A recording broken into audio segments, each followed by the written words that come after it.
Hello students, आप सबका एक बार फिर स्वागत है मेरे यूट्यूब चैनल ज्ञान गंगा जूलॉजी पर। स्टूडेंट्स, हम नीट 2022 में जो क्वेश्चंस आए हैं इस साल एग्ज़ाम में, हम उनको डिस्कस कर रहे हैं। और स्टूडेंट, ये जो वीडियो है ये हमारी लास्ट वीडियो होगी, हमारी आखिरी वीडियो होगी। हमने सारे क्वेश्चंस कवर कर लिए हैं और जो रह गए हैं वो हमारे इस वीडियो में कवर हो जाएंगे। चलिएगा, हम देख रहे हैं यहाँ पर हमारे पास एक क्वेश्चन है, which of the following is a correct statement, और हमें कुछ ऑप्शन दिए हुए हैं। Cyanobacteria are group of autotropic organism classified under kingdom Monera. Cyanobacteria, इसको हम ब्लू ग्रीन एल्गी, नील हरित शैवाल भी कंसिडर करते हैं, ये किसके अंडर आता है? किंगडम मोनेरा के। ये स्टेटमेंट हमारी सही है। सेकेंड है, bacteria is exclusively heterotrophic organism. Students, bacteria सिर्फ हेट्रोट्रोपिक ही नहीं होते, बैक्टीरिया ऑटोट्रोपिक भी होते हैं, तो ये स्टेटमेंट हमारी गलत है। Slime moulds are saprophytic organism classified under kingdom Monera. वो किंगडम मोनेरा में नहीं आते हैं, किस में आते हैं? प्रोटिस्टा में आते हैं, किंगडम मोनेरा में ये नहीं आते हैं। ये हमारा ऑप्शन सही नहीं है। और फाइनल है, mycoplasma have DNA, ribosome and cell wall. Student, ये स्टेटमेंट भी हमारी सही नहीं है, क्योंकि माइकोप्लाज्मा एक प्रोकैरियोटिक स्ट्रक्चर है जिसके पास वेल डेवलप्ड सेल ऑर्गेनेलीज नहीं होती हैं। तो डेफिनेटली हमारा जो आंसर है वो फर्स्ट है। चलिएगा, नेक्स्ट क्वेश्चन है हमारे पास, which of the following statement is not true. ये क्वेश्चन भी हमने पहले सॉल्व नहीं किया है। Which of the following is statement is not true. Not true हमसे पूछा गया। Analogous structure are a result of convergent evolution, बिल्कुल सही है, इवोल्यूशन चैप्टर का ये आपका क्वेश्चन है। Sweet potato and potato is an example of analogy. Analogy जिसमें हम एनालोगस सिस्टम, एनालोगस ऑर्गन की बात करते हैं, जहां पर जो फंक्शन है उनकी बेस्ड सिमिलरिटी होनी चाहिए। उसके बाद है, होमोलॉजी इंडिकेट कॉमन एंसेस्ट्री। ये भी स्टेटमेंट हमारी सही है। होमोलोगस, होमोलॉजी कॉमन एंसेस्ट्री को शो करता है। कॉमन एंसेस्ट्री का मतलब जहां पर जो ओरिजिन है वो हमारा कॉमन है।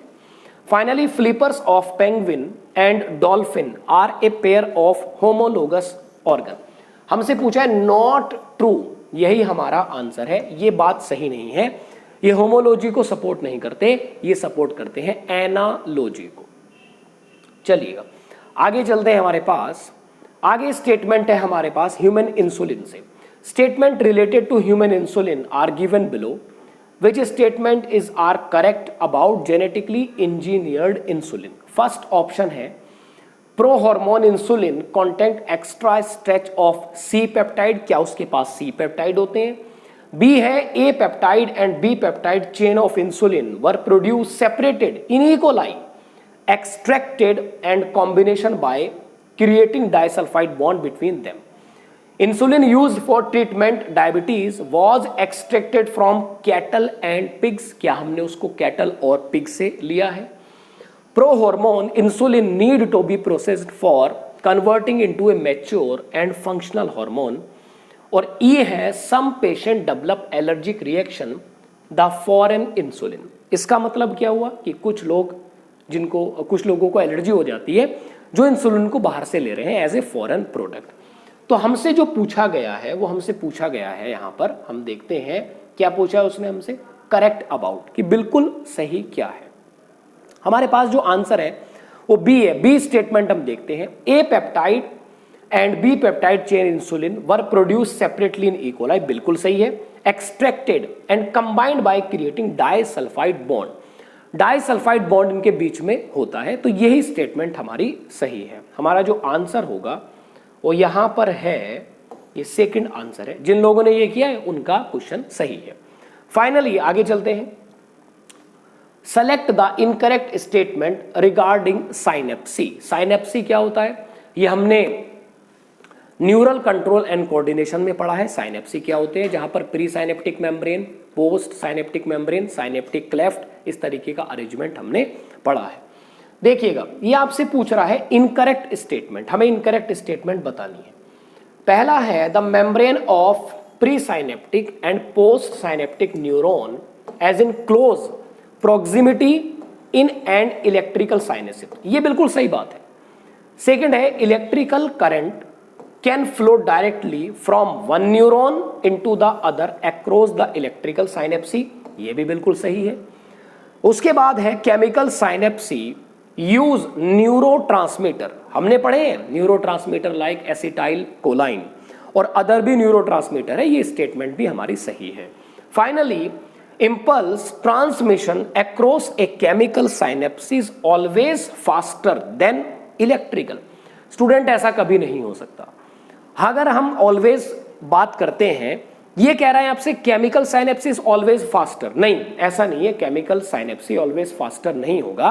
नॉर्मली हम इलेक्ट्रिकल के बारे में बात कर सकते हैं कि इलेक्ट्रिकल साइनेप्सी फास्ट होता है कंपेयर टू केमिकल।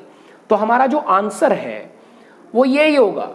क्यों है हमारा आंसर? क्योंकि ये स्टेटमेंट कैसी है? इनकरेक्ट स्टेटमेंट है। चलिएगा नेक्स्ट देखते हैं।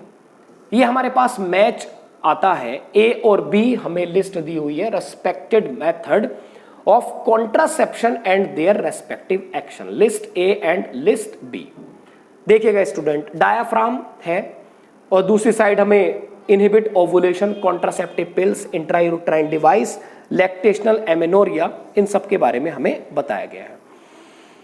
देखिएगा डायाफ्राम की अगर आप बात करते हैं, डायाफ्राम क्या करता है? Diaphragm they cover the cervix blocking the entry of sperm. आप डायाफ्राम को इससे मिला सकते हैं।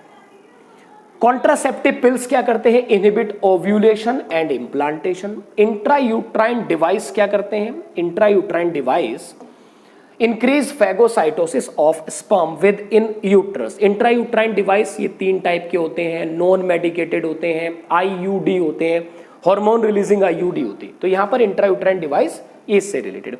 लैक्टेशनल एमेनोरिया रिलेटेड है हमारा absence of menstrual cycle and ovulation following parturition. जब हम बात करते हैं बच्चे की डिलीवरी हो जाती है तो कुछ समय तक फीमेल में मेंस्ट्रुअल साइकिल नहीं होती, उसको कहा जाता है लैक्टेशनल एमेनोरिया। तो हमने देखा ए हमारे पास 4th के साथ मैच करता है, बी फर्स्ट, सी सेकंड और डी हमारे पास 3rd। तो हम देख सकते हैं हमारा आंसर जो है वो हमारा आंसर यहां पर सेकंड आंसर है। चलिएगा आगे चलते हैं। If a colour blind female marry a man whose mother की बात यहां पर की गई है, was also color blind, what are the chance of her progeny having color blind? Female, हम कलर ब्लाइंड फीमेल की बात कर रहे हैं। कलर ब्लाइंड फीमेल मतलब आप इस तरीके का स्ट्रक्चर ले सकते हैं, इसको हमने क्रॉस कराया एक ऐसे मेल के साथ जिसके मदर कलर ब्लाइंड थे। ऑब्वियस सी बात है एक्स क्रोमोसोम पर इसका जीन प्रेजेंट होगा।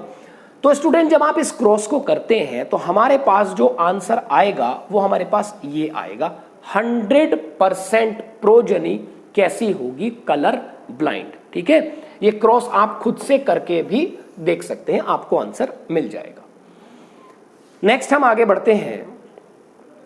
नेक्स्ट हमारे पास है 2 स्टेटमेंट है हमारे पास। फर्स्ट है इन ए स्क्रबर, ये जो क्वेश्चन है हमारा ये इकोलॉजी से रिलेटेड है।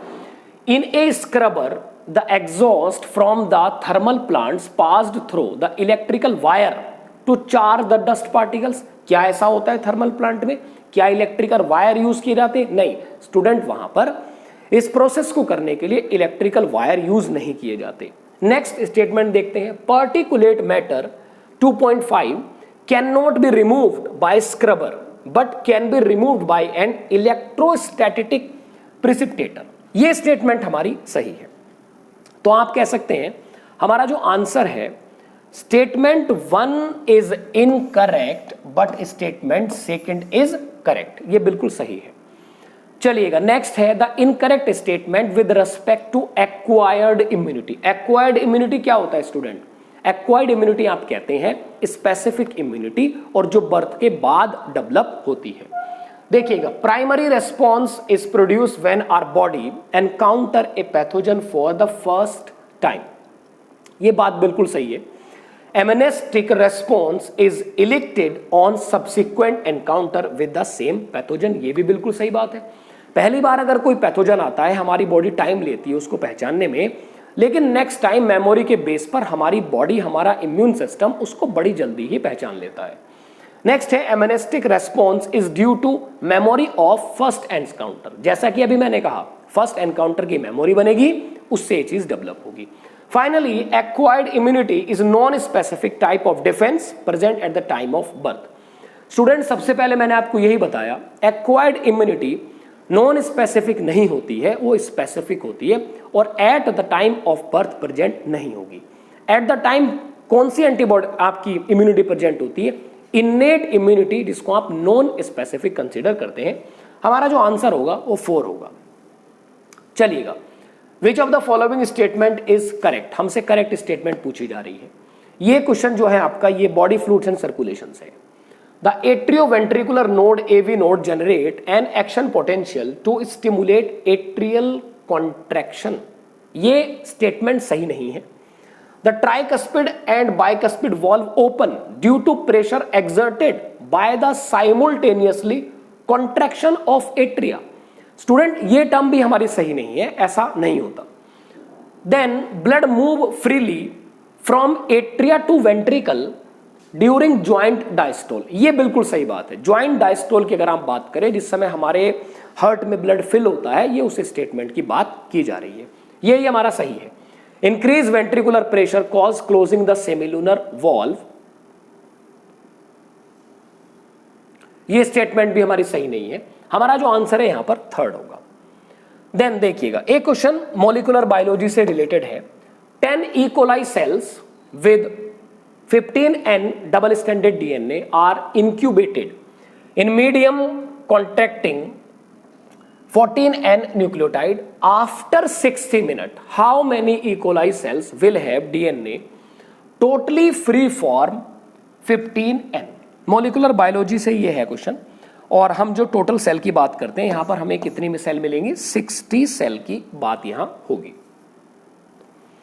देन देखिएगा, identify the micro organism which is responsible the production of an immunosuppressive molecule cyclosporine A. Student, immunosuppressive molecule, immunosuppressive agent की हमें जरूरत क्यों होती है? जब हम ऑर्गन ट्रांसप्लांट की बात करते हैं। ऑर्गन ट्रांसप्लांट का मतलब होता है एक ऑर्गन हम किसी से ले रहे हैं, तो हमारा इम्यून सिस्टम रिएक्ट करता है उसके अगेंस्ट, जिससे ऑर्गन ट्रांसप्लांटेशन फेल हो जाता है, तो हमें इम्यूनोसप्रेसिव ड्रग्स दिए जाते हैं। साइक्लोस्पोरिन ए हमें किससे मिलता है? साइक्लोस्पोरिन ए हमें मिलता है एक फंगस जिसका नाम है ट्राइकोडर्मा पोलीस्पोरम। नेक्स्ट देखते हैं, देखिएगा, नेक्स्ट क्वेश्चन है regarding meiosis, which of the statement is incorrect? There are 2 stages meiosis, meiosis 1 and 2, बिल्कुल सही है। मियोसिस 1 और मियोसिस 2। मियोसिस 1 जिसको हम रिडक्शन डिवीजन कहते हैं, मियोसिस 2 जिसको हम इक्वेशनल डिवीजन कहते हैं। DNA replication occur in S phase of meiosis 2, कभी भी नहीं होगा, एस फेज ऑफ मियोसिस नहीं होगा। हमारा आंसर यही है। इनकरेक्ट हमसे पूछा है। Pairing of homologous chromosome and recombination occurs in meiosis 1, बिल्कुल सही है। ये तैयारी है किसकी? क्रॉसिंग ओवर की ये तैयारी है। 4 haploid cells are form at the end of meiosis 2, ये भी बिल्कुल सही है। 4 हैप्लॉइड डॉटर सेल, ये रिजल्ट है। एनसीईआरटी 11th में इसका डायग्राम भी बना हुआ है सेल डिवीजन वाले चैप्टर में। चलिएगा, नेक्स्ट है हमारे पास डिट्राइटिवोरस। डिट्राइटिवोरस ये एनसीईआरटी की लाइन है बिल्कुल। डिट्राइटिवोरस break down detritus into smaller particle. This process is known as fragmentation, उसको कहा जाता है fragmentation। ये इकोलॉजी से रिलेटेड क्वेश्चन है और ये स्टेटमेंट क्लियर हमारी एनसीईआरटी बुक में लिखी हुई है। चलिएगा आगे बढ़ते हैं। हाँ जी, यहां हमें स्टेटमेंट वाइज क्वेश्चन दिया हुआ है। स्टेटमेंट 1 है restriction एंडोन्यूक्लियेज recognize a specific sequence to cut DNA known as palindromic nucleotide sequence। Student, ये हमारी स्टेटमेंट बिल्कुल ठीक है, रेस्ट्रिक्शन एंडोन्यूक्लियस से रिलेटेड। स्टेटमेंट 2 है restriction endonuclease cut DNA stand a little away from the centre of the palindromic site, ये भी सही है। तो हमारी statement both statement 1 and statement 2 are correct. चलिएगा नेक्स्ट हम बात करते हैं which of the following statement are true for spermatogenesis but do not hold true for oogenesis। इसको समझने की जरूरत है। आपको कुछ स्टेटमेंट दी हुई है, वो स्टेटमेंट सही है अकॉर्डिंग टू स्पर्मेटोजेनेसिस, लेकिन oogenesis के हिसाब से वो सही नहीं है, हमें उनको सेलेक्ट करना है। फर्स्ट है it result in the formation of haploid gametes. oogenesis के बारे में बात की जा रही है। It results in the formation of haploid gametes. Okay, differentiation of gamete occur after the completion of meiosis. ऐसा भी किसमें होता है? स्पर्मेटोजेनेसिस में ऐसा होता है। Meiosis occur continuously in mitotically divide stem cell population.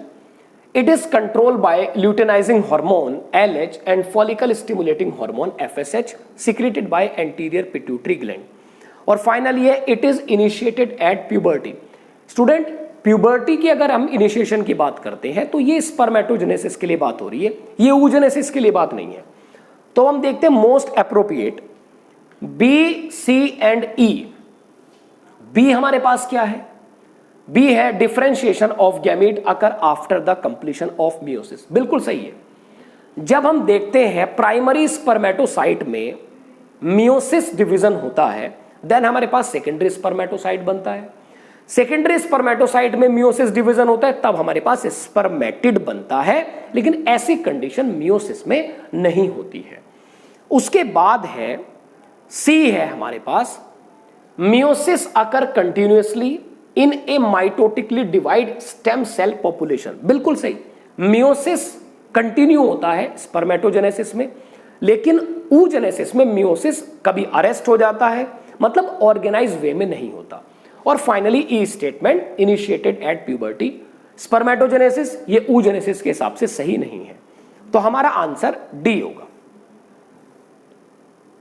Next है in E coli strain the I gene get muted and its product can not be bind inducer molecule.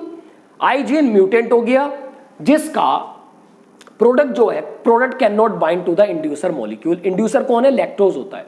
If growth medium provided with lactose what will be the outcome? क्या मिलेगा हमें? Student आप जानते हैं structural gene की से related बात यहां पर होगी।